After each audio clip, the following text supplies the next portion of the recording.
பிரியமானவர்களே, ஒரு அழைப்பு அப்படின்னு எடுத்துக்கிட்டிங்கன்னா, நீங்கள் அந்த அழைப்புக்கு ஏற்றவாறு உங்களை நீங்களே தயாரித்து கொள்வீங்க இல்லைங்களா? இங்கே பாருங்க, ஒரு வித்தியாசமான அழைப்பு. மதம் அல்ல, மனம் சார்ந்ததாய். வெளியான அலங்கரிப்பல்ல, உள்ளான அலங்கரிப்பாய். புறம்பான மனுஷன் அல்ல, உள்ளான மனுஷன். முகத்தை பார்த்து அல்ல, உங்கள் உள்ளத்தை பார்த்து அழைத்தவர் யாருன்னு பார்க்குறீங்களா? அவர் தான் நம்முடைய ஆண்டவராகிய இயேசு கிறிஸ்து. அவர் விரும்புறதெல்லாம் உங்கள் உள்ளம் மாற்றமே.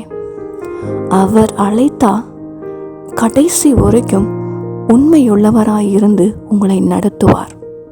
ஏன்னா அவருடைய அழைப்பும் தெரிந்து கொள்ளுதலும் மாறாதவைகளாயிருக்கு.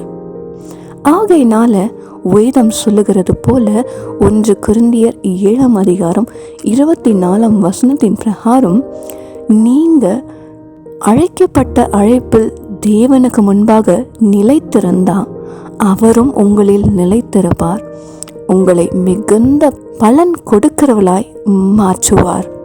ஆமென்.